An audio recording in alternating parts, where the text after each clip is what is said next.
আমরা ইংরেজিতে বেশ কিছু টার্ম পাই যার বর্তমানে কিন্তু খুব একটা প্রয়োগ লক্ষ্য করি না, কিন্তু এই টার্মগুলো আমাদের জেনে রাখতে হয় ভালো ইংরেজি জানার জন্য বা পুরোনো দিনের লেখা ঠিকঠাক করে বুঝতে পারার জন্য এই টার্মগুলো আমাদের জানা একান্ত প্রয়োজন। আর হ্যাভিং সেড দ্যাট হচ্ছে এরকমই একটা টার্ম যার অর্থ তথাপি বা তবুও, আর এটা একটা ফ্রেজ যেটা হচ্ছে transitional phrase. Are having said that বর্তমানে ইয়েট রূপে বেশি ব্যবহৃত হয়, অর্থাৎ হ্যাভিং সেড দ্যাট এখন ব্যবহার হয় না, তার পরিবর্তে আমরা ইয়েটের ব্যবহার করি। আর পরপর উদাহরণগুলো আলোচনা করলেই বুঝতে পারবো কোথায় আমরা হ্যাভিং সেড দ্যাট বসাবো। প্রথম উদাহরণটাতে আমরা কি দেখছি, teachers are called the backbone of the society. টিচার্সদের সমাজের মেরুদণ্ড বলা হয়। হ্যাভিং সেড দ্যাট তথাপি the society does not have enough efficient teachers. সমাজে কিন্তু এখনো যথেষ্ট পরিমাণ দক্ষ শিক্ষক নেই। এক্ষেত্রে হ্যাভিং সেড দ্যাট তথাপি বা তবুও অর্থাৎ প্রথম বাক্যের সাথে দ্বিতীয় বাক্যের একটা কন্ট্রাস্ট বা বৈপরীত্য বোঝাচ্ছে। এক্ষেত্রে আমরা হ্যাভিং সেড দ্যাট এই ফ্রেজে প্রয়োগ করেছি তথাপি বা তবুও অর্থে। পরের উদাহরণটাতে আমরা কি দেখছি, trees are our best friend. গাছেরা আমাদের সবচেয়ে ভালো বন্ধু। হ্যাভিং সেড দ্যাট তথাপি, হ্যাভিং সেড দ্যাট আবার ট্রানজিশনাল ফ্রেজ। হ্যাভিং সেড দ্যাটের প্রয়োগ ঘটালাম। Said that we cut them ruthlessly, আমরা নির্দয়ভাবে কেটে ফেলি। উইদাউট রিয়েলাইজিং আওয়ার ডিস্ট্রাকশন, আমাদের ধ্বংস উপলব্ধি না করে। এক্ষেত্রে কিন্তু প্রথমে একটা কন্ট্রাস্ট ভালো জিনিস দেখানো হচ্ছে, অথচ সেই ফ্রেন্ডকেই আমরা পরে কাটছি, অর্থাৎ প্রথম বাক্যর সাথে দ্বিতীয় স্টেটমেন্টের একটা কন্ট্রাস্ট বোঝাচ্ছে। আর এক্ষেত্রে হ্যাভিং সেড দ্যাট তথাপি বা তবু অর্থে ব্যবহার হয়েছে। 3 নম্বর উদাহরণটাতে আমরা কি দেখছি, we remember only the givers, অর্থাৎ সমাজকে, দেশকে, জাতিকে বা এই বিশ্বকে কিছু যারা দেয় তাদেরকে আমরা মনে রাখি। তবুও মোস্ট পিপল হোয়াট, বেশিরভাগ লোক জমা করে, আর যারা পৃথিবীতে জমা করে তাদেরকে আমরা ভুলে যাই। এটা হচ্ছে চরম বাস্তব।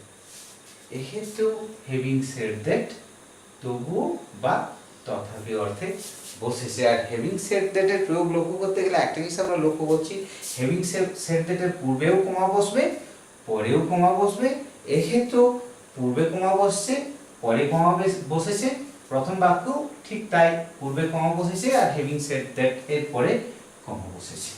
আর 4 নম্বর উদাহরণটাতে আমরা কি দেখছি, without quality education we can not grow properly. Quality education ছাড়া আমরা সত্যিকার বা সঠিকভাবে গ্রো বা সমৃদ্ধ হতে পারবো না, কারণ এডুকেশনের উদ্দেশ্যই হচ্ছে সর্বাঙ্গীন বিকাশ সাধন করা, আর কোয়ালিটি এডুকেশনের মধ্য দিয়েই মানুষের সর্বাঙ্গীন বিকাশ সাধন করা সম্ভব।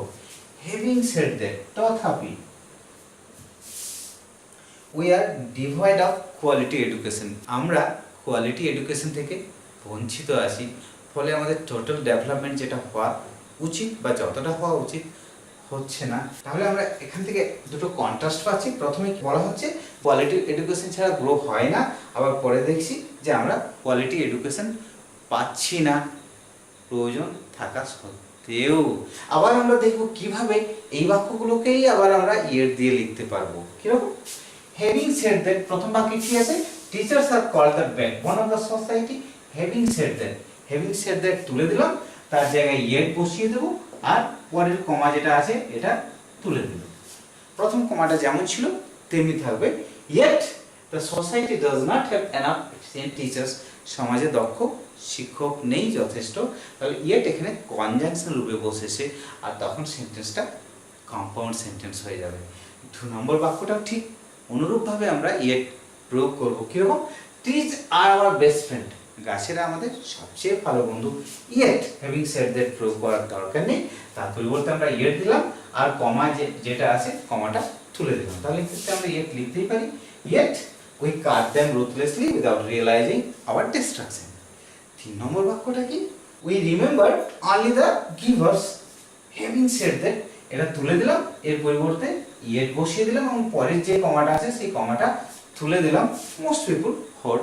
এক্ষেত্রেও দুটো বিরোধাভাসযুক্ত বাক্য যোগ হয়েছে ইয়েট কনজাংশন দ্বারা, আর এই সেন্টেন্সটা কিসে পরিণত হয়েছে? একটা কম্পাউন্ড সেন্টেন্সে পরিণত হয়েছে। আর 4 নম্বর উদাহরণটাতে কি দেখছি? Without quality education we can not grow properly. Having said that, এটা তুলে দিলাম, তার জায়গায় আবার ইয়েট বসিয়ে দিলাম, আর প্রথমের কমাটা যেমন ছিল তেমনি থাকবে, পরের কমা দেওয়ার দরকার নেই।